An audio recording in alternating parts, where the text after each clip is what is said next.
जय श्री राधे, जय सीताराम। सभी धर्म प्रेमी सज्जनों को सादर नमस्कार, प्रणाम। गीता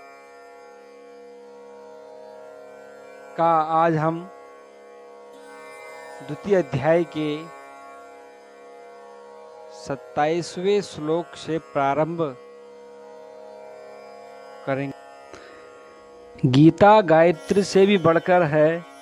गायत्री जब से मनुष्य की मुक्ति होती है, यह बात ठीक है, किंतु गायत्री जप करने वाला भी स्वयं ही मुक्त होता है। पर गीता का अभ्यास करने वाला तो तरन तारन बन जाता है। जब मुक्ति के दाता स्वयं भगवान ही उसके हो जाते हैं, तब मुक्ति की तो बात ही क्या है। मुक्ति उसकी चरण धूलि में निवास करती है। मुक्ति का तो वह सत्र खोल देता है। गीता को हम स्वयं भगवान से भी बढ़कर कहें तो कोई अत्युक्ति न होगी। भगवान ने स्वयं कहा है, गीताश्रयेऽहं तिष्ठामि, गीता मे चोत्तमं गृहम्। गीता ज्ञानमुपाश्रित्य त्रिलोकान् पालयाम्यहम्। वाराह पुराण में यह श्लोक है। वाराह पुराण का यह श्लोक है जिसमें भगवान स्वयं कहते हैं, मैं गीता के आश्रय में रहता हूँ। गीता मेरा श्रेष्ठ घर है। गीता के ज्ञान का सहारा लेकर मैं ही तीनों लोकों का पालन करता हूँ। इसके सिवा गीता में ही भगवान मुक्त कंठ से यह घोषणा करते हैं कि जो कोई मेरी इस गीता रूप आज्ञा का पालन करेगा, वह निसंदेह मुक्त हो जाएगा। यही नहीं, भगवान कहते हैं कि जो कोई इसका अध्ययन भी करेगा, उसके द्वारा मैं ज्ञान यज्ञ से पूजित होऊंगा। जब गीता के अध्ययन मात्र का इतना महात्म्य है, तब जो मनुष्य उसके उपदेशों के अनुसार अपना जीवन बना लेता है और इसका रहस्य भक्तों को धारण कराता है और उनमें इसका विस्तार एवं प्रचार करता है, उसकी तो बात ही क्या है। उसके लिए तो भगवान कहते हैं कि वह मुझको अतिशय प्रिय है। वह भगवान को प्राणों से भी बढ़कर प्यारा होता है। यह भी कहा जाए तो कुछ अनुचित न होगा, भगवान अपने ऐसे भक्तों के अधीन बन जाते हैं। इसलिए सज्जनों, भक्तों, मेरे मित्रों, मेरे भाई बंधुओं, आपसे मैं निवेदन करूंगा कि गीता का अध्ययन अवश्य करें, जिससे आपको ज्ञान होगा। क्योंकि अर्जुन भी एक समय ऐसी उसकी स्थिति हो गई थी कि वो हतोत्साह हो गया था। उसके हाथ कांपने लग गए थे, हाथ से धनुष गिर गया था, मलान मुख हो गया था और दुखी होकर के, मोह से युक्त होकर के रथ के पीछे सर में हाथ रख करके बैठ गया था। उस स्थिति में उस हतोत्साह अर्जुन को भगवान कृष्ण ने युद्ध के मैदान में ऐसा उत्साह दिलाया, ऐसा ज्ञान दिया कि वो फिर पुनः युद्ध के लिए तैयार हो गया। ये जीवन में हमारे उत्साह देने वाली, हमको ज्ञान देने वाली, हमको आशा और नई किरण देने वाली ये गीता है। तो इसलिए गीता का अध्ययन करना हम सभी के लिए परम आवश्यक है। ये मेरा आप सबसे निवेदन है। जातस्य हि ध्रुवो मृत्युर्ध्रुवं जन्म मृतस्य च, तस्मादपरिहार्येऽर्थे न त्वं शोचितुमर्हसि। पदच्छेदः जातस्य हि ध्रुवः मृत्युः ध्रुवं जन्म मृतस्य च, तस्मात् अपरिहार्ये अर्थे न त्वं शोचितुमर्हसि।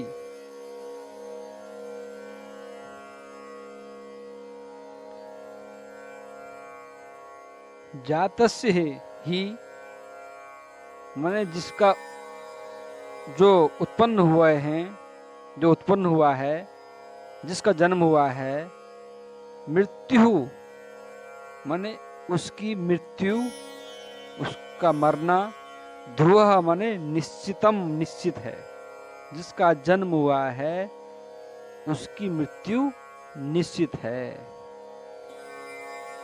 मृतस्य च माने जो मर गया है, जिसका मरण हो गया है,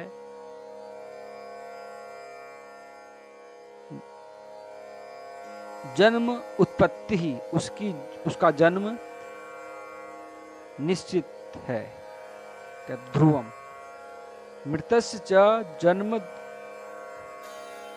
ध्रुवम, मरे हुए का जन्म निश्चित है। तस्मात् माने इसलिए, अपरिहार्य इस बिना उपाय वाले, अर्थे माने विषय में, त्वम माने हे अर्जुन, हे अर्जुन तुम, सोचितुम माने दुखितुम माने दुख करने के लिए, न अर्हसि न योग्य भवसि, आप योग्य नहीं हैं। इस अपरिहार्य अर्थात बिना उपाय वाले विषय में तू शोक करने के योग्य नहीं है। न परिहार्य अपरिहार्य, जिसका कोई उपाय नहीं है। कहने का तात्पर्य यह है क्योंकि इस मान्यता के अनुसार जन्मे हुए की मृत्यु निश्चित है और मरे हुए का जन्म निश्चित है, इससे भी इस बिना उपाय वाले विषय में तू शोक करने को योग्य नहीं है।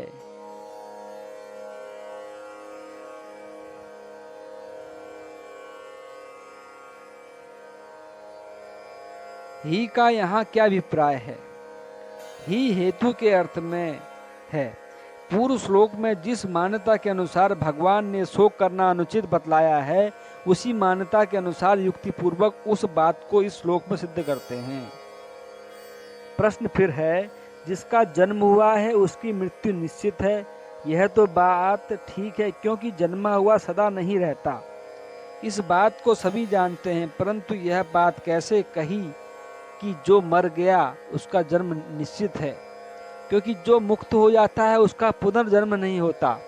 यह प्रसिद्ध है, ऐसा गीता में बहुत जगह आया है। तो यहाँ पर समाधान करते हैं, यहाँ भगवान वास्तविक सिद्धांत की बात नहीं कर रहे हैं। भगवान का यह कथन तो उन अज्ञानियों की दृष्टि से है जो आत्मा का जन्मना मरना नित्य मानते हैं। उनके मतानुसार जो मरण धर्मा है उसका जन्म होना निश्चित ही है, क्योंकि उस मान्यता में किसी की मुक्ति नहीं हो सकती। जिस वास्तविक सिद्धांत में मुक्ति मानी गई है उसमें आत्मा को जन्मने मरने वाला भी नहीं माना गया है। जन्मना मरना सब अज्ञान जनित हैं, अज्ञान से ही उत्पन्न है।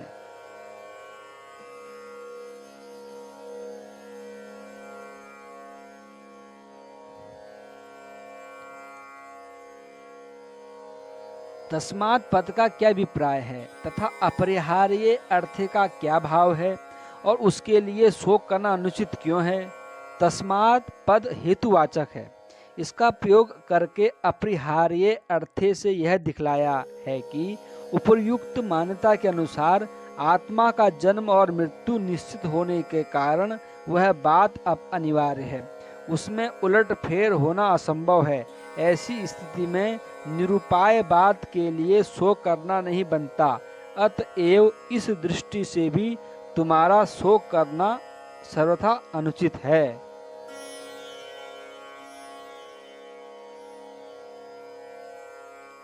शंकर भाष्य के अनुसार भी हम इस श्लोक का भावार्थ समझते हैं। जिसने जन्म लिया है उसका मरण ध्रुव अर्थात निश्चित है, और जो मर गया है उसका जन्म ध्रुव निश्चित है।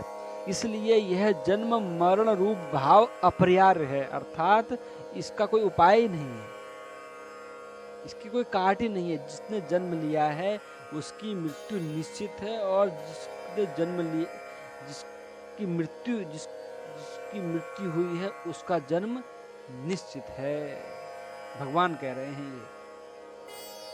इसलिए अर्थात किसी प्रकार भी इसका प्रतिकार नहीं किया जा सकता, इसको हम बदल नहीं सकते किसी भी रूप से।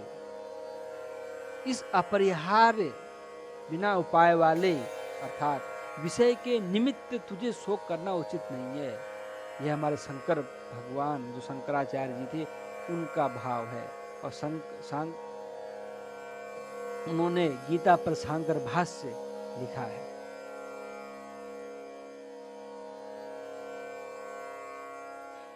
अव्यक्तादीनि भूतानि व्यक्तमध्यानि भारत अव्यक्त निधनान्येव तत्र का परिदेवना। पूर्व श्लोकों द्वारा जो आत्मा को नित्य अजन्मा अविनाशी मानते हैं और जो सदा जन्मने मरने वाला मानते हैं, उन दोनों के मत से ही आत्मा के लिए शोक करना नहीं बनता, यह बात सिद्ध की गई है। अब अगले श्लोक में यह सिद्ध करते हैं कि प्राणियों के शरीरों को उद्देश्य करके भी शोक करना नहीं बनता। अव्यक्तादीनि भूतानि व्यक्त मध्यानि भारत अव्यक्त निधनानि एव तत्र का परिदेवना।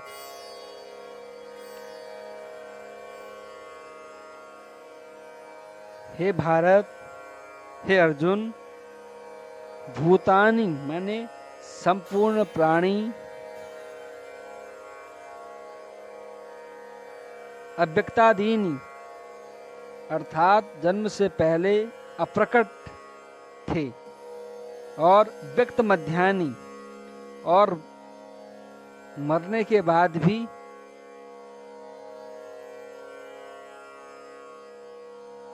अप्रकट हो जाने वाले हैं।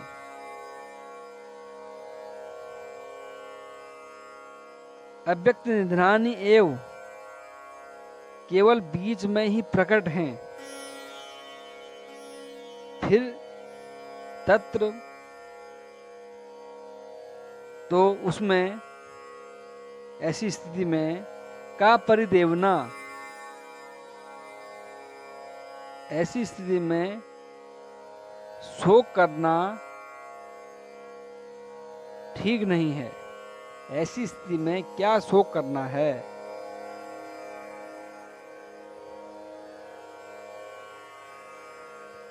हे अर्जुन, भूतानि माने सभी प्राणी, अव्यक्तादीनि माने जन्म से पहले अप्रकट थे, और अव्यक्त निधनानि एव जन्म के बाद भी अप्रकट हो जाने वाले हैं। व्यक्त मध्यानि केवल बीच में ही प्रकट हैं। तत्र मने तस्मिन विषये, इस विषय में, इस स्थिति में पर का परिदेवना क्या शोक करना उचित है? अव्यक्ता आदि ही एसाम तानि अव्यक्तादीनि, जो अव्यक्त हैं, जिनका जन्म नहीं हुआ है, जन्म से पहले। अव्यक्त निधनानि अव्यक्तम निधनम एसाम तानि। हे अर्जुन, संपूर्ण प्राणी जन्म से पहले अप्रकट थे और मरने के बाद भी अप्रकट हो जाने वाले हैं, केवल बीच में ही प्रकट हैं, फिर ऐसी स्थिति में क्या शोक करना है? भूतानी पद यहाँ किनका वाचक है? और उनके साथ अव्यक्तादीनि, अव्यक्त निधनानि और अव्यक्त मध्यानि इन विशेषणों के प्रयोग का क्या भाव है? भूतानी पद यहाँ प्राणी मात्र का वाचक है। उनके साथ अव्यक्तादीनि विशेषण जोड़कर यह भाव दिखलाया है कि आदि में अर्थात जन्म से पहले इनका वर्तमान स्थूल शरीरों से संबंध नहीं था। अव्यक्त निधनानी से यह भाव दिखलाया है कि अंत में अर्थात मरने के बाद भी स्थूल शरीरों से इनका संबंध नहीं रहेगा। और व्यक्त मध्यानि से यह भाव दिखलाया है कि केवल जन्म से लेकर मृत्यु पर्यंत बीच की अवस्था में ही ये व्यक्त हैं, अर्थात इनका शरीरों के साथ संबंध है। ऐसी स्थिति में क्या शोक करना है? इस वाक्य का क्या भाव है? इससे भगवान ने यह बतलाया है कि जैसे स्वप्न की सृष्टि स्वप्न काल से पहले या पीछे नहीं है, केवल स्वप्न काल में ही मनुष्य का उसके साथ संबंध सा प्रतीत होता है, उसी प्रकार जिन शरीरों के साथ केवल बीच की अवस्था में ही संबंध होता है, नित्य संबंध नहीं, उनके लिए क्या शोक करना है। महाभारत स्त्री पर्व के दूसरे अध्याय में विदुर जी ने भी यही बात इस प्रकार कही है। अदर्शनादा पतिताः पुनश्चादर्शनं गताः नैते तव न तेषां त्वं तत्र का परिदेवना। अर्थात जिनको तुम अपने मान रहे हो ये सब अदर्शन से आए हैं, अदर्शन से आए हुए थे, अर्थात जन्म से पहले अप्रकट थे, जिन्हें हमने देखा नहीं था और पुनः अदर्शन को प्राप्त हो गए हैं। अब इनका भी कभी दर्शन नहीं होगा। अतः वास्तव में न ये तुम्हारे हैं और न तुम इनके हो, फिर इस विषय में शोक कैसा।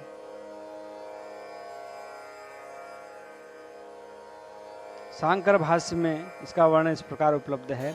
अव्यक्त यानी न दिखना, उपलब्ध न होना ही जिनका आदि है, ऐसे ये कार्य कर्ण के संघात रूप पुत्र आदि समस्त भूत अव्यक्तादि हैं, अर्थात जन्म से पहले ये सब अदृश्य थे, उत्पन्न होकर मरण से पहले पहल बीच में व्यक्त हैं, दृश्य हैं और पुनः अव्यक्त निधन हैं। अदृश्य होना ही जिनका निधन यानी मरण है, उनको अव्यक्त निधन कहते हैं। अभिप्राय यह है कि मरने के बाद भी ये सब अदृश्य हो जाते हैं।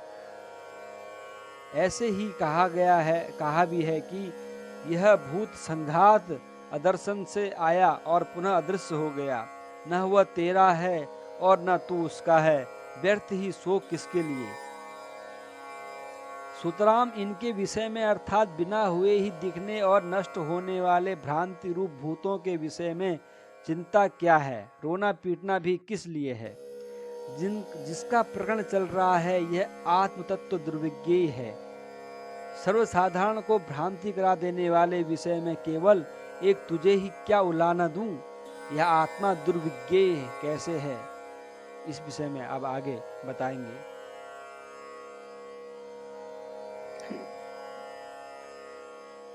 आश्चर्यवत् पश्यति कश्चिदेन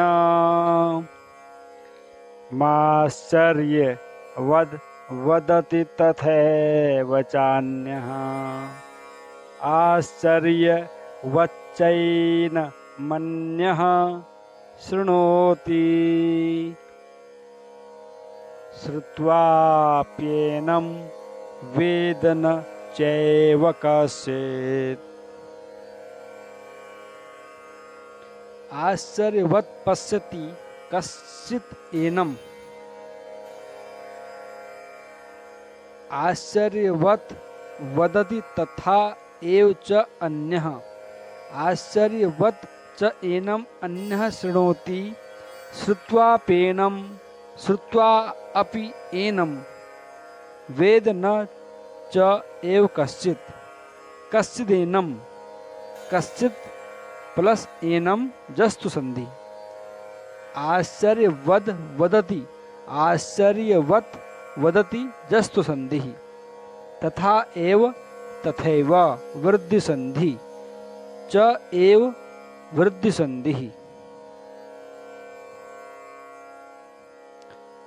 कश्चित अर्थात कोई पुरुष, कोई महापुरुष, एनम माने इस आत्मानम आत्मा को ही, आश्चर्यवत माने अद्भुतवत अर्थात आश्चर्य की भांति, पश्यति माने देखता है, पश्यति वीक्षते।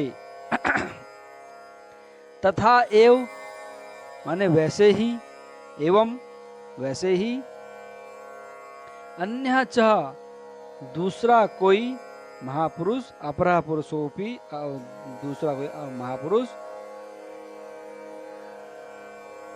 वदति माने कथयति माने कहता है, ऐसा ही वैसे ही दूसरा कोई महापुरुष कहता है कि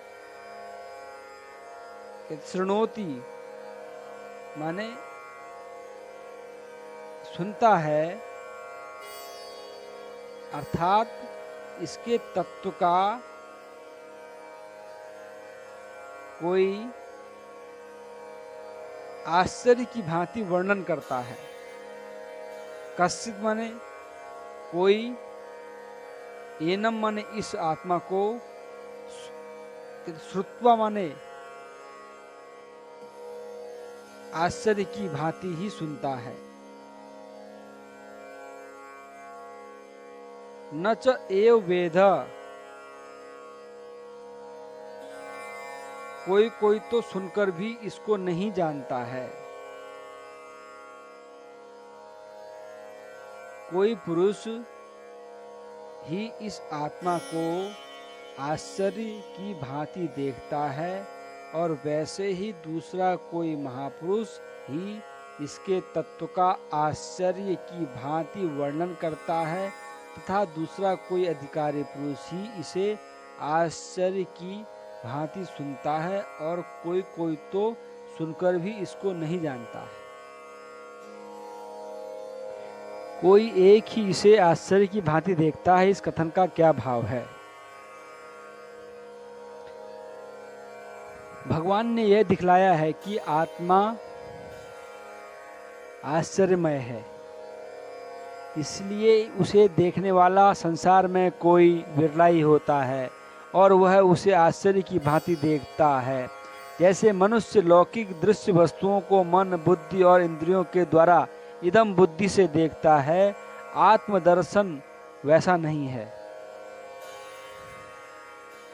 आत्मा का देखना अद्भुत और अलौकिक है।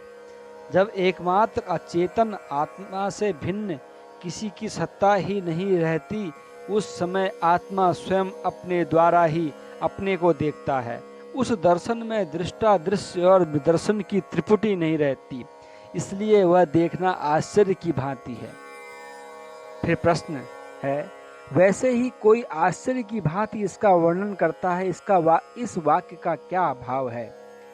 इससे भगवान ने यह भाव दिखलाया है कि आत्म साक्षात्कार कर चुकने वाले सभी ब्रह्मनिष्ठ पुरुष दूसरों को समझाने के लिए आत्मा के स्वरूप का वर्णन नहीं कर सकते। जो महापुरुष परमार्थ तत्व की को भली भांति जानने वाले और वेद शास्त्र के ज्ञाता होते हैं, वे ही आत्मा का वर्णन कर सकते हैं, और उनका वर्णन करना भी आश्चर्य की भांति होता है। अर्थात जैसे ही किसी को समझाने के लिए अलौकिक वस्तुओं के स्वरूप का वर्णन किया जाता है, उस प्रकार आत्मा का वर्णन नहीं किया जा सकता। उसका वर्णन अलौकिक और अद्भुत होता है। जितने भी उदाहरणों से आत्म तत्व समझाया जाता है, उनमें से कोई भी उदाहरण पूर्ण रूप से आत्म तत्व को समझाने वाला नहीं है। उसके किसी एक अंश को ही उदाहरणों द्वारा समझाया जाता है, क्योंकि आत्मा के सदृश अन्य कोई वस्तु है ही नहीं। इस अवस्था में कोई भी उदाहरण पूर्ण रूप से कैसे लागू हो सकता है?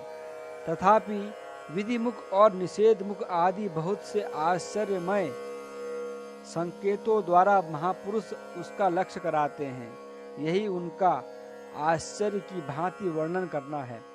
वास्तव में आत्मा वाणी का विषय होने के कारण स्पष्ट शब्दों में वाणी द्वारा उसका वर्णन नहीं हो सकता। प्रश्न दूसरा, इसको आश्चर्य की भांति सुनता है, इस कथन का क्या भाव है? उत्तर, इस कथन से भगवान ने यह भाव दिखलाया है कि इस आत्मा के वर्णन को सुनने वाला सदाचारी, शुद्ध चित्त, श्रद्धालु, आस्तिक पुरुष भी कोई बिरला ही होता है और उसका सुनना भी आश्चर्य की भांति है। अर्थात जिन पदार्थों को वह पहले सत्य, सुख रूप और रमणीय समझता था तथा जिन शरीरादि को अपना स्वरूप मानता था, उन सबको अनित्य, नाशवान, दुख रूप और जड़ तथा आत्मा को उनसे सर्वथा विलक्षण सुनकर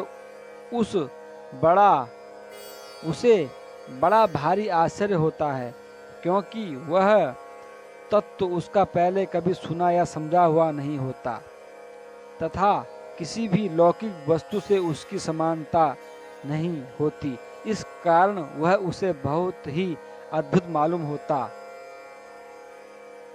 है तथा वह उस तत्व को तन्मय होकर सुनता है और सुनकर मुग्ध सा हो जाता है। उसकी वृत्तियां दूसरी ओर नहीं जाती। यही उसका आश्चर्य की भांति सुनना है। प्रश्न, कोई सुनकर भी इसको नहीं जानता, इस वाक्य का क्या अभिप्राय है?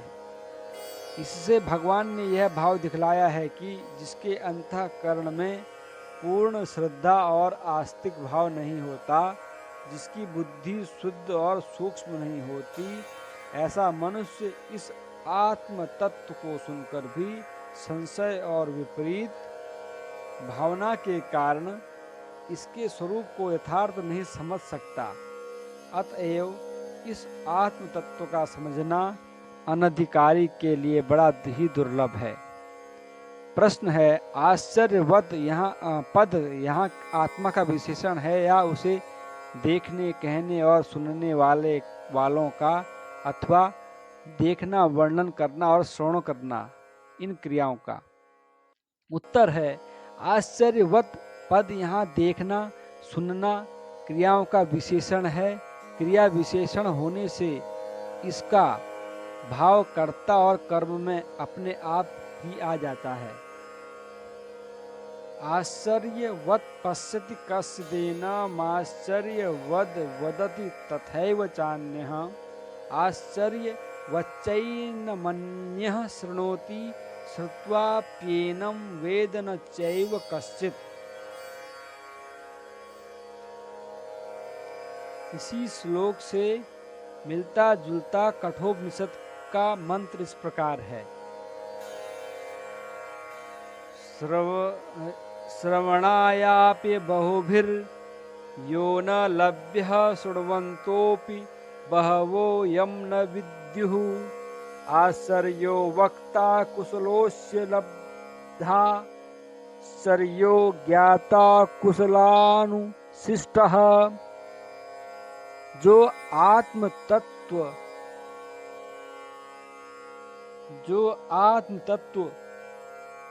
बहुतों को सुनने के लिए भी नहीं मिलता और बहुत से सुनने वाले भी जिसे नहीं जान पाते, उस आत्मा का वर्णन करने वाला कोई आश्चर्यमय पुरुष ही होता है।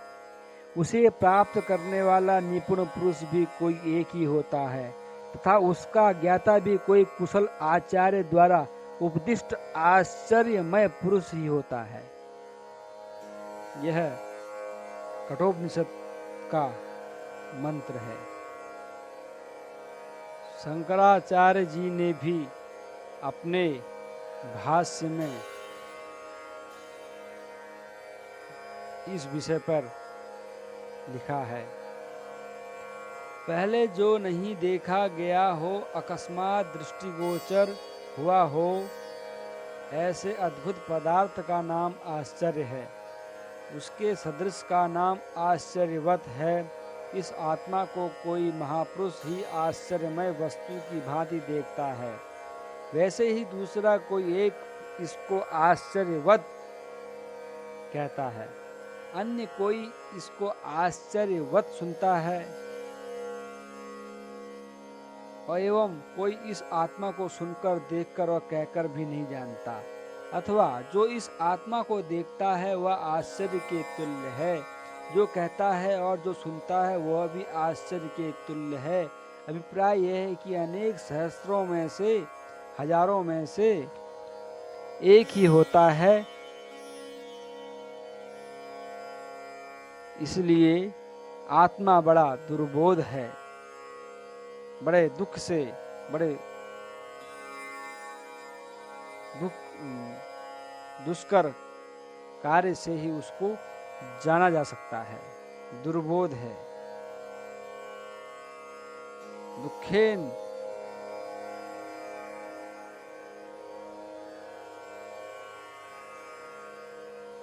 इस प्रकार आत्म तत्व के दर्शन, वर्णन और श्रवण की अलौकिकता और दुर्लभता का प्रतिपादन करके अब आत्मा नित्य ही अवध्य है, अतः किसी भी प्राणी के लिए शोक करना उचित नहीं है। यह बतलाते हुए भगवान सांख्य योग के प्रकरण का उपसंहार करते हैं। देहि नित्य मवध्योऽयं देहे सर्वस्य भारत तस्मात् सर्वाणि भूतानि न त्वं शोचितुमर्हसि।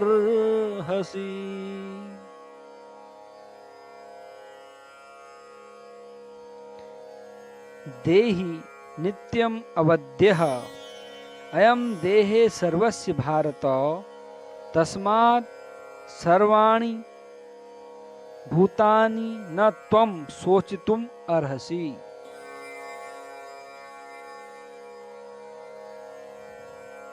भारत माने हे अर्जुन,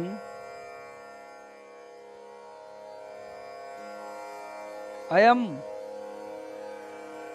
देहि, अयम माने यह है, देहि माने आत्मा, सर्वस्व माने सबके, निखिलस्य संपूर्णस्य, देहे माने शरीर में, देहे शरीरे, नित्यम माने सदा सर्वदा, अवध्यः हंतुम अशक्यः, अवध्य है जिसको मारा नहीं जा सकता।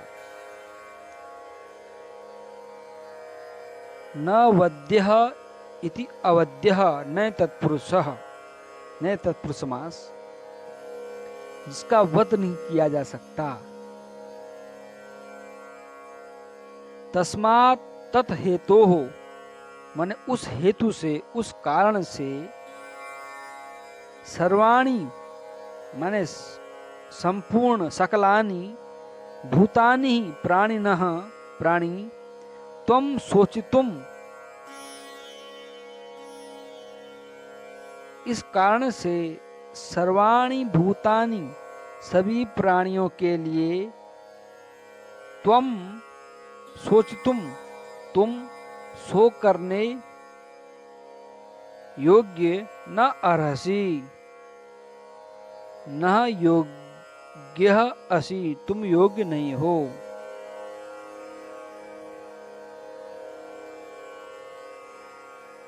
प्रश्न, यह आत्मा सबके शरीरों में सदा ही अवध्य है, इस वाक्य का क्या भाव है? इस वाक्य में भगवान ने यह भाव दिखलाया है कि समस्त प्राणियों के जितने भी शरीर हैं, उन समस्त शरीरों में एक ही आत्मा है। शरीरों के भेद से अज्ञान के कारण आत्मा में भेद, इस वाक्य में भगवान ने यह भाव दिखलाया है कि समस्त प्राणियों के जितने भी शरीर हैं, उन समस्त शरीरों में एक ही आत्मा है। शरीरों के भेद से अज्ञान के कारण आत्मा में भेद प्रतीत होता है। वास्तव में भेद नहीं है और वह आत्मा सदा ही अवध्य है, उसका कभी किसी भी साधन से कोई भी नाश नहीं कर सकता। प्रश्न, इस कारण संपूर्ण प्राणियों के लिए तू शोक करने को योग्य नहीं है, इस वाक्य का क्या भाव है?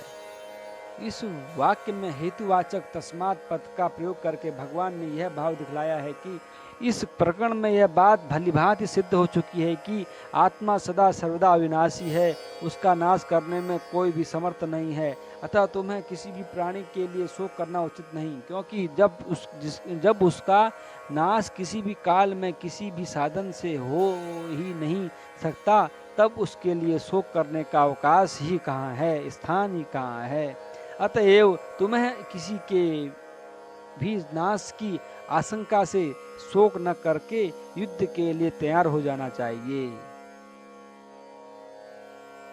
ओम कृष्णाय नमः। ओम क्लीं कृष्णाय नमः। ओम क्लीं कृष्णाय नमः। ओम नमः पार्वती पतये। हर हर हर महादेव।